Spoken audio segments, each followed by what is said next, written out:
నమస్తే, welcome to our channel. ఏపీలో కూటమి సర్కార్ మరో సిట్ నియమించింది. గత వైసీపీ పాలనలో అడ్డగోలుగా సాగిన మద్యం కుంభకోణంపై ఈ స్పెషల్ ఇన్వెస్టిగేషన్ టీం విచారణ జరపనుంది. ఈ సిట్ కు Vijayawada police commissioner SV Rajasekhar Babu నేతృత్వం వహించనున్నారు. టీంలో ఎర్రచందనం anti smuggling task force SP L Subbarayudu, Prakasam జిల్లా ప్రాంతీయ విజిలెన్స్ ఎన్ఫోర్స్మెంట్ అధికారి Kolli Srinivas, Mangalagiri CID additional SP R Sriharibabu, Nandyal జిల్లా డోన్ డిఎస్పీ పి శ్రీనివాస్, సిఐలు శివాజీ, సిహెచ్ నాగ శ్రీనివాస్ ను నియమిస్తూ ప్రభుత్వం ఉత్తర్వులు జారీ చేసింది. గత 5 ఏళ్లలో జరిగిన మద్యం కుంభకోణంపై స్పెషల్ టీంతో దర్యాప్తు జరిపించాలని రాష్ట్ర విజిలెన్స్ ఎన్ఫోర్స్మెంట్ డీజీ హోదాలో డీజీపీ హరీష్ కుమార్ గుప్తా ఈ నెల 1న ప్రభుత్వానికి నివేదించారు. ఇప్పటికే గత ఏడాది సెప్టెంబర్లో సిఐడి నమోదు చేసిన కేసులో కీలక సమాచారాన్ని రాబట్టిన ప్రభుత్వం ఈ కేసులో మరింత లోతుగా దర్యాప్తు జరిపేందుకు సిట్ ను నియమిస్తూ జీవో జారీ చేసింది. ఈ సిట్ లో తిరుపతి తొక్కిసలాట ఘటనలో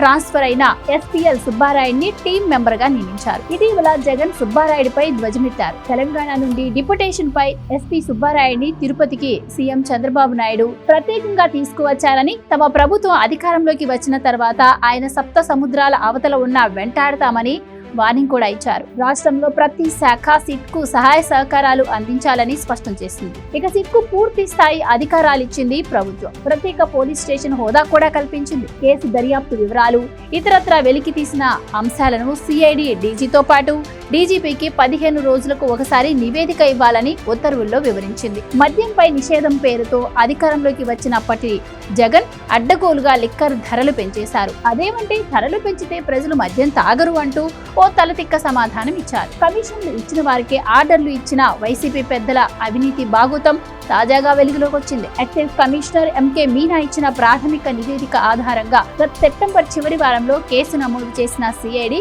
విచారణ వేగవంతం చేసింది. పాపులర్ మద్యం బ్రాండ్లను రాష్ట్రం నుంచి తరిమేసి నాసి రకం జే బ్రాండ్లు తెచ్చి మద్యం దుకాణాలకు సరఫరా చేసినట్టు గుర్తించింది. ఇందుకు ప్రతిఫలంగా ప్రతి కేసుపై కనీసం 150 నుంచి గరిష్టంగా 450 వరకు ప్రభుత్వ పెద్దలకు చేరినట్లు ఆధారాలు సేకరించింది సిఐడి. వైసీపీ ఎంపీ మిథున్ రెడ్డి ఈ వ్యవహారంలో కీలక పాత్ర పోషించినట్టు తెలుస్తోంది. జగన్ హయాంలో ఐటీ సలహాదారుగా వ్యవహరించిన రాజ్ కసిరెడ్డి ఈ మొత్తం నల్లధనాన్ని హవాలా రూపంలో ముఖ్య నేతకు చేర్చిన విధానాన్ని కనిపెట్టింది. ఇందుకోసం ఒక ప్రత్యేక నెట్వర్క్ ను రూపొందించినట్టు తేల్చింది. అధికారంలోకి వచ్చిందే తడవుగా మద్యం దోపిడీపై ఫోకస్ పెట్టింది జగన్. మొదట మద్యం డిస్టిలరీస్ ను బలవంతంగా చేజిక్కించుకుంది. ఏపీలోని పెద్దదైన నంద్యాల ఎస్పీవై ఆగ్రో ఇండస్ట్రీస్ తో పాటు దాదాపు అన్నింటినీ తమ గుప్పిట్లోకి తెచ్చుకుంది. ఆయా డిస్టిలరీల్లో నాసి రకమైన జే బ్రాండ్లు ఉత్పత్తి చేయించింది. కమిషన్లు ఇచ్చిన వారికి మాత్రమే వేల కోట్ల మద్యం ఆర్డర్లు ఇప్పించింది. రాష్ట్ర బెవరేజెస్ కార్పొరేషన్ వద్ద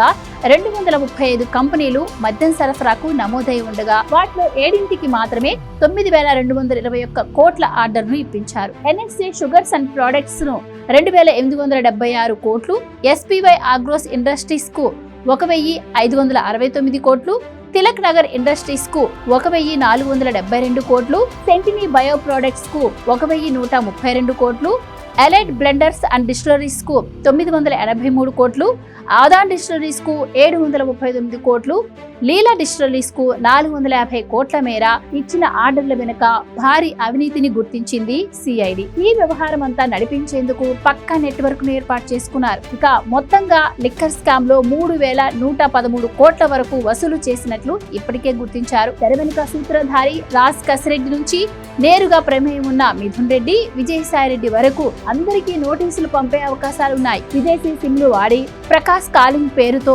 వసూలు చేసిన వ్యక్తుల నుంచి నగదు తీసుకెళ్లిన వ్యక్తులను కూడా బయటకు లాగబోతున్నారని పోలీసు వర్గాలు తెలిపాయి. కసిరెడ్డి రాజశేఖర్ రెడ్డి సొంత బ్రాండ్లతో పాటు ఇచ్చిన భారీ ఆర్డర్ల వెనుక ఉన్న రహస్యాలను ఛేదించనుంది. Please subscribe to Leo news for more videos.